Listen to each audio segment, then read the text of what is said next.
Chapter 1561. Sean did what Troy wanted to do the most.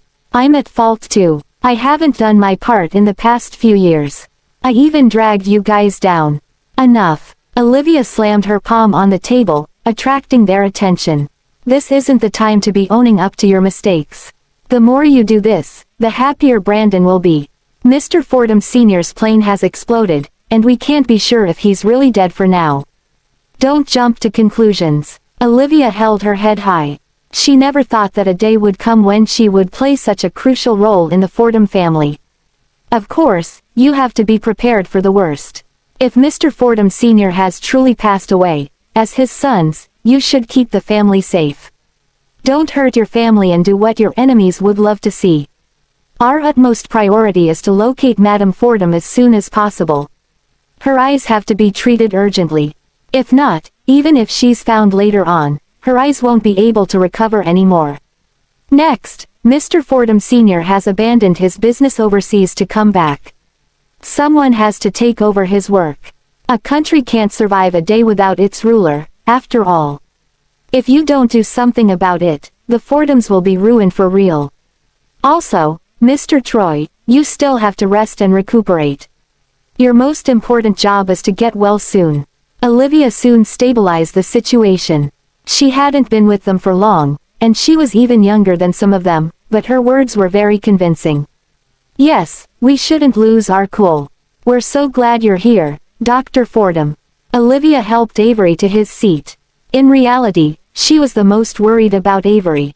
Even though he was the second person to be successfully herb-imbued after her, his kidney disease wasn't completely healed. He just had a slightly higher chance of survival compared to before. He had to shoulder all the burdens and sorrows alone. Olivia feared that he wouldn't be able to make it. Just rest for now, Mr. Avery. I'll prescribe some calming herbs for you. You're the pillar of the Fordhams now, so please don't collapse. Olivia wrote down a prescription and handed it to Vance so that he could get the herbs to make some herbal soup for Avery. Yes, Avery, the Fordhams can't do without you. Jacqueline came downstairs. Her eyes were red, and she looked like she had cried a lot. You have to pull yourself together. Avery drank some tea, calming down. I'm glad that you're fine, Jacqueline. Avery, the Fordhams are in dire straits now, and you're all injured. Now, it's only me left. What can I do for you and the family? Holding her hand tightly, Avery comforted her in a gentle voice. Now, you're the only one in our family who's unharmed. You have to protect yourself well. Yes, I will. Still, I'm very anxious. We still don't know if Dad's okay. Don't worry, Dad will be alright. I've already asked my men to look into it. We'll receive the news soon. Even though the Fordhams were comforting each other, they felt like a heavy boulder was weighing on their hearts. They could barely breathe. Bryce walked into the room with heavy steps. Bryce shook his head. We've received verification that Mr. Fordham Sr. did board that plane, and the plane crash is real. So, Avery fell on the couch, mumbling, how can this be? Avery, that means Dad is gone. Jacqueline threw herself into Avery's arms, sobbing sorrowfully, Avery, what should we do? While she spoke, Morgan came in with a man. Mr. Alexander is here. Olivia looked at the visitor. It was an unfamiliar face. The man had slightly feminine features, and his eyes were long and narrow. Avery, I heard that something happened to Mr. Fordham Sr., so I came over. How is he now? When Jacqueline saw him, she got up and threw herself into his embrace. My dad is dead. Chapter 1562. Olivia was puzzled by the newcomer. He was a stranger to her, but he seemed to be quite close to Jacqueline. Avery had probably noticed the confusion in Olivia's eyes. He explained, this is the son of the Proctor family, Alexander Proctor. He's also Jacqueline's fiancé. They were betrothed even before birth. The Proctor family. Olivia suddenly felt like it was quite a small world. She felt like she was going back to where she started. Ethan's mother, Janice, was part of the Proctor family. Back then, she cut off ties with her family for Kenneth's sake. Olivia didn't expect Jacqueline's fiancé to be from the Proctor family. When Alexander heard their conversation, he looked at Olivia as well. This is Wiping away her tears, Jacqueline made the introductions. This is Dr. Fordham, the person I told you about. She has exceptional medical skills, and she's also Sean's sweetheart. Holding Alexander's hand and pulling him with her, Jacqueline walked toward Olivia. Dr. Fordham, this is my fiancé. Hello, Mr. Proctor, Olivia greeted differently. Hello, Dr. Fordham. I didn't expect such a young woman like you to be a skilled doctor. I'm impressed. Olivia nodded. She didn't say too much. Alexander shifted his gaze away from her as well. He looked at Avery in concern. Mr. Fordham Sr. is. There was a wary look in Avery's eyes. Jacqueline explained, sorry, Avery. I was the one who told him. He happened to call me, and he heard me crying. I couldn't help but. Avery didn't want any outsiders to know about this, but what could he do? Jacqueline and Alexander had always been close to each other. The two families had planned to discuss Jacqueline and Alexander's marriage this year, but now that this had happened to the Fordhams, the discussion had to be delayed. It's all right. Alexander is partly our family anyway. Alexander was already here, so Avery couldn't just tell him to go home. Avery regained his calm, but his slightly trembling hands betrayed his emotions. The plane my dad was in exploded, and unfortunately, he died in the explosion. I'm sorry for your loss, Avery. Now, you're the only one who can make the decisions in the Fordham family, so you mustn't collapse. I'm not very skilled, but if the Fordhams need any help, feel free to ask me. Thank you. Wiping her tears, Jacqueline said, Grandpa has been in ill health the past few years. If he hears about what happened to Dad and Mom, I'm worried that he'll get too overwhelmed and then, Avery, what do we do now? Avery closed his eyes. His vision went dark, just like the future of the Fordhams. He couldn't see any light of hope at all. All these years, Dad had been managing the various companies under our family on his own. Now that he's suddenly gone, I'm worried that his subordinates might take the chance to cause trouble. They might try to snatch all the shares and take his place. Our family has to be prepared in advance. Jacqueline, you're right. Our family is powerful, and lots of trouble will come with that power. Now that Dad is gone, the forces under him have no one to lead them. They'll definitely try some funny business, Troy agreed. Opening his eyes, Avery looked at Jacqueline. Well, then, Jacqueline, what do you think we should do? Jacqueline said earnestly, Mom is missing, Dad is gone, Troy and Sean are hurt, and Vox is off the grid. Avery, you have to take charge of things at home, so I'm afraid I'll have to take the trip. I've been managing the branch company Dad handed over to me quite decently, so I should be able to take over his work. Moreover, I have Alexander with me. I'm sure he'll be of great help. Troy nodded. Avery, I think Jacqueline is right. Now, our family can only count on her. Chapter 1563. Avery agreed, you're right, Jacqueline. But now's not the time. Why not? Our parents aren't his only target. We're involved in many accidents, except you. He surely won't let you get away from this. Bring the bodyguards along whenever you're out. Check your car before driving. And stop all your participation in public events. Jacqueline frowned. Avery, as long as it's to protect our family, I'm not afraid. Our family holds a long tradition. Dad had sacrificed a lot too. I don't want to see his effort go down the drain. Now, I'm the only person fit to manage the company. I'm just afraid that things might go south if this takes up too much time. I know you have good intentions, but things aren't doing great lately. You're our only hope. I won't let you take the risk. Besides, Dad must have prepared something to buy us time before he passed on. Just stay at home for a few days and don't go anywhere. He patted her shoulder. Take care of yourself. I don't want to lose you again. Don't worry, Avery, I won't let anyone hurt her, Alexander spoke up. Humming as an acknowledgement, Avery turned to look at him. Alexander, we found someone that has something to do with this. Is Brandon Proctor your family? Alexander wondered for a moment before saying, do you mean my grandfather's illegitimate son? I heard something from Dad in the passing. My grandfather had an illegitimate son before the eldest son. He had the child with a bar girl. It was disgraceful. Neither the bar girl nor the illegitimate son was acknowledged by our family. Forget about us, my dad isn't in contact with the illegitimate son either. He continued with a shift in his tone, if he has done something sinful, we won't stand still and do nothing even if my grandfather is bedridden.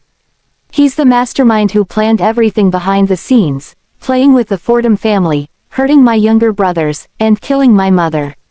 I bet he has something to do with my father's plane crash too.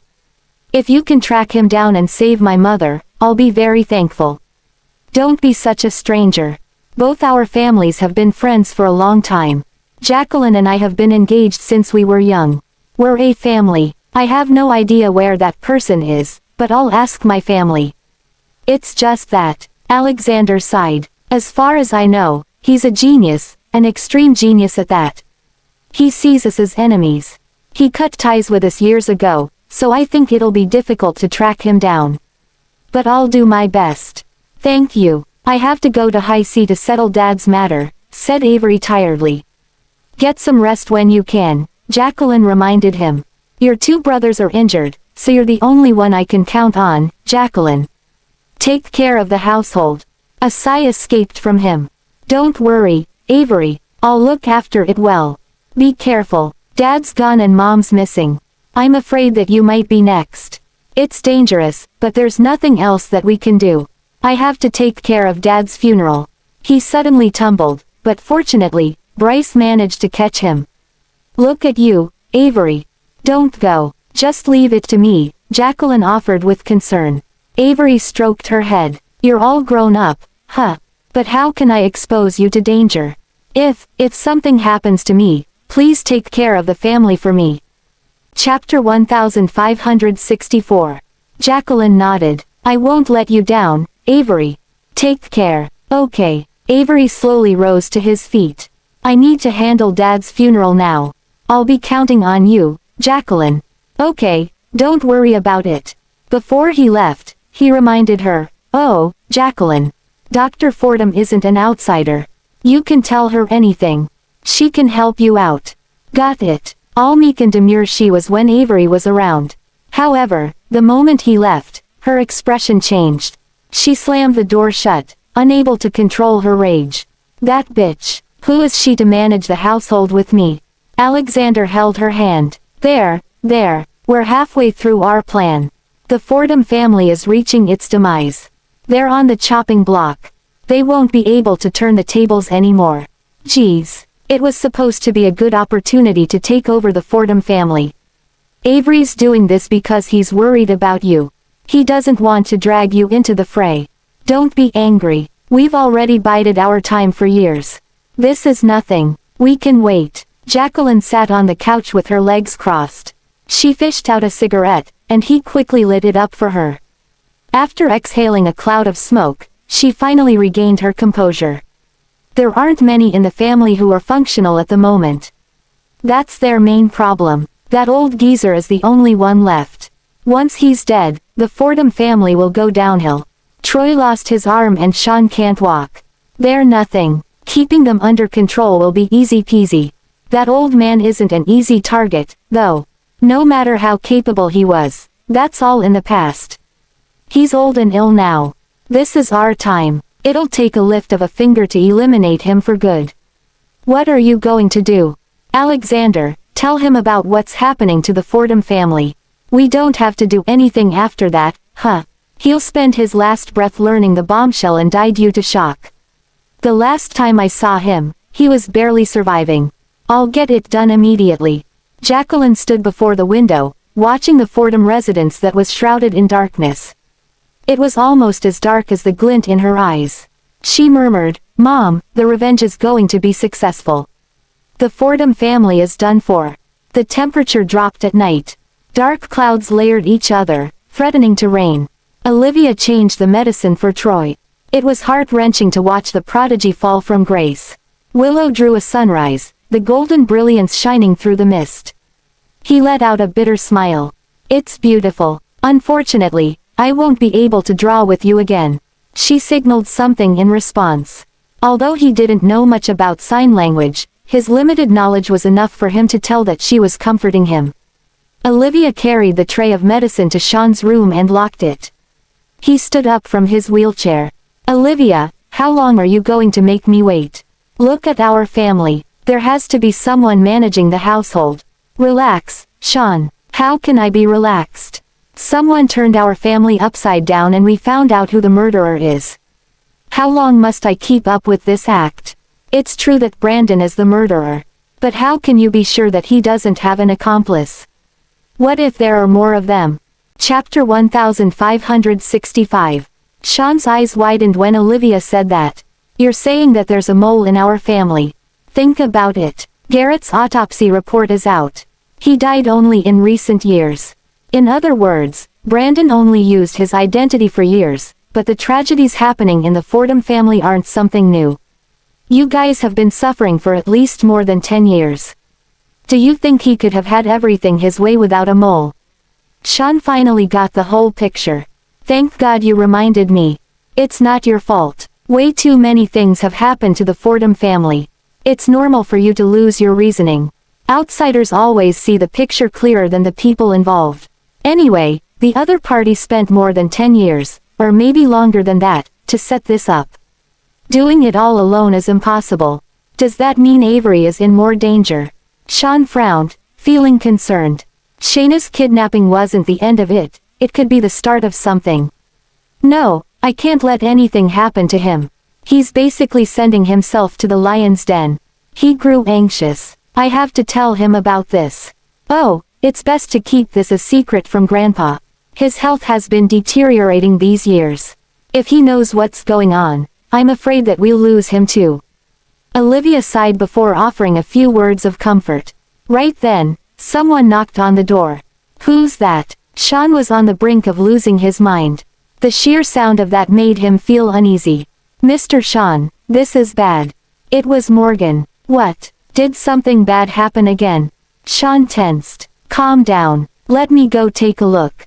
Olivia patted his shoulder to assure him before striding toward the door. She opened the door. What happened? Morgan's eyes were red. His knees gave out, but she managed to catch him. We received a call from Fordham residents. Someone made a slip of the tongue and Mr. Fordham Sr. found out what's going on. The shock was too much for him that he got a heart attack. Gosh, he's not mentally stable to begin with. What happened to Grandpa? Sean shouted. He received a call after a bath and didn't have his medicine with him. When he had a heart attack, he fell in. The family doctor rushed there as fast as he could. Unfortunately, Mr. Fordham Sr. is too old and the doctor couldn't save him in time. Wah, what? Sean's body turned to jelly as soon as he heard that, slipping down from the wheelchair. No way. Grandpa is a great existence. He was a prominent figure in the past. How could he be gone just like that? I don't believe this. I don't believe this. Mr. Sean, calm down. Morgan went forward to help him up. But Sean kicked him away. Grandpa is the greatest man in this world. He'll never die. You're lying to me. You're lying. Sean, stop. Get a hold of yourself. You guys are the only ones left in the family. Sean was like a piece of paper crumpled up on the floor. Dr. Fordham, Grandpa's not dead. Tell me that he's not dead, okay. Accept reality, Sean. What's done is done. We can't change it. He flipped his wheelchair, which almost hit Olivia. It was a meltdown moment for him. His eyes were glazed over as he kept yelling, no. This can't be happening. You guys are lying. Chapter 1566. Jacqueline heard the commotion and rushed to the room. Sean, what's going on? Olivia kept a safe distance from Sean. Miss Jacqueline, stay away from him. He's not mentally stable. He might hurt you. Why is he acting this way? Miss Jacqueline, I received news of Mr. Fordham Sr. a while ago. I can't contact Mr. Avery because he's on the plane, and Mr. Troy has just finished his surgery. Mr. Sean is the only person who can make the final call in the family, so I told him. Did something happen to Grandpa? Jacqueline was shocked. He found out what's going on within the family and had a heart attack. He passed away on the spot. Nonsense. He's fine. I'm going to rip off that mouth of yours. Sean grabbed a slipper nearby and hurled it at Morgan. Alarmed, Morgan pulled Jacqueline away. This is bad. Mr. Sean has lost his mind. Leave us for a moment. I'll look after him. This bombshell is too much of a shock for him. Let him calm down. No, this is too dangerous, Dr. Fordham. What if he goes berserk and hurts you? It's all right. He can't walk. He won't be able to hurt me. Olivia called Willow over before closing the door. The sound of a flute could be heard from beyond the door. Morgan was outside, getting all worried. What should we do? Mr. Sean's mental state hasn't been stable. Look at him. He's in too much shock. Oh my, what should we do with Mr. Fordham Sr.? We should return to the Fordham residence. It was Troy's voice. The two looked back at the man in the wheelchair. He looked so pitiful with the bandages all over his body. Nevertheless, he seemed more serious than ever. Troy, Jacqueline ran to him. I'm so scared. Grandpa's gone and Sean has gone crazy. Don't be scared. I'm here. As long as I'm still alive, our family won't fall. Let's hurry back to the Fordham residence and proceed to arrange Grandpa's funeral. Tears wouldn't stop flowing down her cheeks. Just what did we do wrong? Why are things turning out this way for us? Death and separation keep happening to us. Why? I'll catch that mastermind one day. He spat out the words through gritted teeth. I'll skin him alive and tear him into pieces. Alexander sighed. My condolences are with you, Troy. Could you help us out, Alexander? What's with that question? We're a family. Of course, I'll help out. I shall get a car ready. Thanks. Meanwhile, Olivia was comforting Sean in the room. Calm down, Sean. You're the main pillar holding up the family from now. Stay strong. He nodded. A group of people rushed to the Fordham residence. The air was solemn, and no one dared to utter a word. You're finally back. It was all my fault. I failed to look after Mr. Fordham Sr. Terry Max was very much in grief. As David's right-arm man, he was once a formidable existence. Now, this strong man was bawling his eyes out.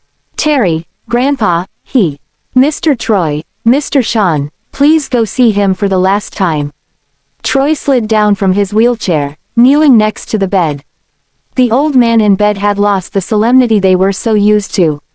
Grandpa, we're back. Chapter 1567. Jacqueline threw herself to the edge of the bed, her features distorted in sorrow. Grandpa, why didn't you hold on a while longer? I could have been able to see you for the one last time. Don't be sad, Miss Jacqueline. No one had foreseen this to happen. Everything happened so suddenly. He was so angry and had a heart attack. Sean fought back his tears. Terry, we made sure no word got out. How did he find out about it? Who called him? Elle looked into the contact number. It's a fake number from another country. Forget about the dialer's identity, we couldn't even track down his IP address. The other party came fully prepared. Terry's hands were tightly clenched into fists. The murderous intent in his eyes was glaring sharp. Once I find out who the dialer is, I'll show him what hell feels like. His temperament had grown mild after years, completely different from 40 years ago when his way of doing things was infamously scary. He lived by the streets as a beggar when he was a kid, so there was nothing he wouldn't do to live. David took him in because of his cruelty. Terry's name alone was enough to scare people off. Imagine seeing his savior pass away in front of him. No one could imagine how painful it was. Sean, Avery's not here, so you're the head of the family for now. What should we do with Grandpa's funeral? It took everything in Sean to announce his decision, arrange a burial. At least, he's in one piece. Terry, prepare for the funeral. Terry took a moment before responding, yes, sir. Sean stared at David. Grandpa, your wish is finally granted. You always said that you wanted to keep Grandma company because she's lonely up there. But I didn't expect it to happen this way. I'm sorry for making you leave with regrets. We know that you cared for us, but we rarely spent time with you these years. I'm so sorry, Grandpa, Jacqueline cried. Sean, Troy, and Jacqueline surrounded the bed to bid their final farewell.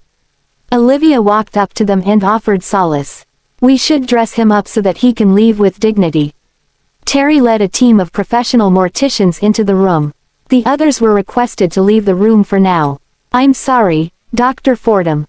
Too many things are happening at the same time so suddenly, said Jacqueline. Olivia sighed. It's not like we could see it coming. I'm sorry for your loss, Miss Jacqueline. Your family is counting on you now. David's sudden death was a bombshell to the business world. After all, his presence was the pillar of the Fordham family. In addition to the recent accidents within the family, his death basically sent the family into crisis. Before the day of the funeral, the family's relatives began flying back from all over the world. The Fordham residence was crowded with people. Turning his head, Sean asked Jacqueline, "Jacqueline, did you manage to contact Avery? He should be at high C in the morning." She shook her head. "Not yet. I haven't been able to contact him this entire time." "What about Bryce or the others on the team?" "No news from them yet." "Don't worry, Sean. I'll inform you once I can reach Avery." The line of luxury cars didn't stop flooding in the yard. Uneasiness inflated in Sean. "Jacqueline, I'm afraid these people are up to no good." Although the Fordham family was harmonious, greed was one of human nature. David's family possessed the majority of wealth and held a higher status. Now that something had happened to them, who wouldn't seize the chance to gain something from this? Chapter 1568. Olivia didn't see what she was getting herself into when she came to treat Sean's legs at first. The Fordham family was in turmoil for real this time. Someone pinched her fingertips. She looked down to see Willow squeezing her fingertips to comfort her. "Don't worry, I'm fine." David was an influential figure in Zealotria, so his funeral was packed with people. It had been almost a day and the visitors coming to offer their condolences hadn't stopped. Olivia followed by Sean's side. Due to her average looks, people simply thought that she was his maid. Many big shots attended the funeral too, but she didn't expect to see Ethan and Janice here. He was dressed in a black suit, and his tie was black too. Standing next to him was Janice, who wore a cocktail hat with beads. Their appearance drew all attention. "Isn't that the incompetent daughter of the Proctor family? I heard that she insisted on marrying Mr. Miller instead of her childhood friend. In the end, her husband didn't love her at all. She loved him to death but failed to win his heart back. That man is a bastard. He loved his mistress more than his wife. Miss Proctor is a fool as well. Men were lining up for her, but she devoted her whole life to that one man. I heard that the Proctor family went to her when she attempted suicide. They wanted her to divorce Kenneth, but she wouldn't leave the Miller family no matter what. In the end, her family cut ties with her. How miserable. She didn't manage to secure a footing in her in-laws' place and cut ties with her family. This is mere foolishness. Well, she might have come back to her senses as she wised up with age. People began lamenting about Janice's past, which was a piece of big news back then. The malicious words didn't bother her. The veil covered her eyes, and no one could read her emotions. Ethan's eyes swept across the crowd before he spotted Olivia next to Sean. Janice patted his hand. "What are you looking at? Come with me." Only then did he withdraw his gaze. They offered their prayers to David first. "Both our families are friends. Uncle David treated me well when I was young." Her eyes were teary. Her childhood was a happy one. Her family loved her and pampered her to no end. The person in the huge portrait in the middle of the room had lost his solemnity. His eyes were gentler than those of his younger days. She stood before the picture, murmuring softly, "I'm sorry for coming so late, Uncle David." She was childhood friends with the second son of the Fordham family, so she often spent her time at their place. David was close with her too. He liked her character, which he always compared with that of wild monkeys. He kept teasing her for how unladylike she was, claiming that she would stay single forever. Still, he would always call her over when he bought new dresses, accessories, and food. He watched her grow up and saw her as his future daughter-in-law since a long time ago. However, fate didn't go according to his wish. She ended up falling in love with Kenneth and broke off her engagement with Sawyer Fordham. Before she left Zealotria, she paid David a visit to ask for forgiveness. It was pouring heavily that night. He didn't want to see her, so she knelt in the rain. In the end, he softened up and asked Terry to give her an umbrella. She was also told that she could return at any time if the Millers didn't treat her right. Before she left with the umbrella, she saw David in the yard. Back then, she didn't know that that would be the last time she saw him. Chapter 1569. Ethan placed a flower and remained quiet next to Janice.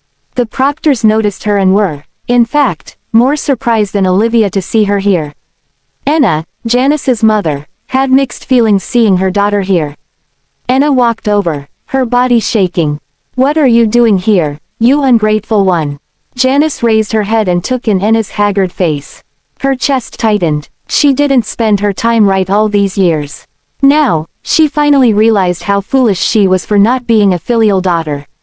"Mom," she called, "don't call me that. As I said that year, I'll pretend that I don't have a daughter like you." "Enough, Mom. Now that she's here, I bet she knows that she was at fault." "It's been years. Are you still angry at her?" Derek Proctor tried to calm Anna down. Ryder Proctor attempted to shift the topic. "This must be Ethan. I never had the chance to meet you since you're mostly working in Arlandia." "I'm your uncle." Derek and Ryder were Janice's brothers. The funeral became a family reunion all of a sudden. Uncle Derek, Uncle Ryder, greeted Ethan politely. Despite the lack of enthusiasm in his greeting, his uncles liked him. "It's nice to see you come back, Ethan. Your grandparents keep saying how much they miss you at home. We never had the chance to get close to each other because of your mother's incident. But I think she has figured it out now. Your grandparents can finally have peace of mind. Who says I'm forgiving this ungrateful child?" Anna's expression remained stoic. "Don't mind your grandmother. She's soft on the inside. You should call her Grandma." Ethan, who grew up in a loveless environment, actually yearned for his family. Besides, Janice was the one who hurt the Proctors. They didn't hate him, and they barely interacted with each other. "Grandma," Ethan called gently. Anna's frown lifted a fraction. The glint in her eyes became gentle. She held his hands with teary eyes. There, glad to see you back. You're much better than your mother." Next, she faced Janice. "How long are you planning to stand there?" Derek and Ryder held Janice's hands. "Mom has been waiting for you for years. She wouldn't hold a grudge against you. She still loves you." One thing Janice learned from the 3 decades of suffering was how precious family was. "Where's Wendell?" Wendell was her third eldest brother. "He's helping the Fordhams. Bet you don't know this yet, but his son is engaged to Miss Jacqueline. He's considered as one of them, I guess. Were it not for this, they would have discussed the wedding already." What a shame. Mixed feelings churned in Janice. This marriage between the two families actually made up for the regret she left that year. The Proctors were equally upset to learn how turbulence had caught up with the Fordhams. "Janice, you're finally back." It was a gentle male voice. Olivia looked back to see a middle-aged man in black. "That's," her voice drawled. Sean whispered to her, "Mr. Wendell." In other words, that was Ethan's uncle. Janice was the closest with Wendell when she was young. After years, they had all grown up. Light and fast steps carried her to him. "Wendell." "Janice, you're finally back. How could you bring yourself to do that back then? You abandoned all of us, even me." Wendell, tears welled up in Janice's eyes. When Olivia finally saw his face, her mind went blank. Chapter 1570. A moment ago, Olivia felt that Derek and Ryder looked familiar for some reason. When Wendell finally showed up, she knew why. Wayne resembled Wendell a lot. He looked somehow similar to Derek and Ryder too. "What's the matter? How many children does Mr. Wendell have?" "One. That's Alexander, who's engaged with Jacqueline. You saw him yesterday." "I see." Many people looked similar, just like Olivia and Jacqueline, even though they weren't blood related. Olivia overthought it because Wayne was consigned to a slum in Carathea when he was young. He didn't know who his parents were. "I just think that Mr. Alexander doesn't look like Mr. Wendell. He takes after his mother more." "Maybe. I can't remember her face because she has passed on for many years. Mr. Wendell is a devoted man. He didn't marry anyone else all these years." Olivia nodded and kept quiet, observing the scene. She understood Ethan more than anyone else. He should be very happy to be able to meet the Proctors. Janice wiped her tears away and pulled Ethan to the front. "He's your Uncle Wendell. Ethan was obviously stunned for a moment before he regained his composure. Uncle Wendell. He wore a calm face to mask his surprise. Anna wiped at her eyes too. You're finally willing to come back. This will always be your home. All right, now, we shouldn't let the sun down on our anger. Let's not bring up the past. It's Mr. Fordham Sr.'s funeral. Yes, Mom. Oh, Lord. Anna couldn't control her tears again when she heard Janice call her, Mom. Ethan, you must be tired from traveling all the way here. You should get some rest in the backyard. I'm fine. Considering how both families get along, I should help them out. Oh, Ethan, I'm so glad that you're nothing like that heartless father of yours. Ethan's uncles were sick of Kenneth's character, but they treated Ethan well. They took him around to introduce him to the rest of the family. After the family reunion, the Proctors led him to the elderly people of the Fordham family. Ethan walked toward the side of Sean, who was sitting in a wheelchair. Wendell introduced, "This is Sean, the third son of the Fordham family.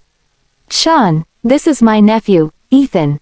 Sean sized Ethan up. He had heard a lot about Ethan, especially about how he betrayed his wife for another woman. That explained why his attitude toward Ethan was cold. "Hello." Noticing the hostility, Ethan greeted simply before looking at Olivia. He stretched out his hand toward her. "This is Susie Fordham, my brother's friend," Troy continued. "Nice to meet you, Miss Fordham." Ethan offered her a handshake on purpose when he obviously showed no interest in other Fordhams. Olivia tried her best to keep her cool as she reciprocated the handshake, in which he squeezed her hand lightly. This man was doing this on purpose. She was sure of it. Fortunately, he released her very quickly. He didn't cross the line when there were people around. She retreated to a corner. Jacqueline and Alexander came over. Wendell presented, "Jacqueline, Alexander, you came just in time. This is your cousin, Ethan." Alexander met Ethan's eyes, which seemed capable of seeing through one's soul. Alexander managed his expression. "Hi, Ethan.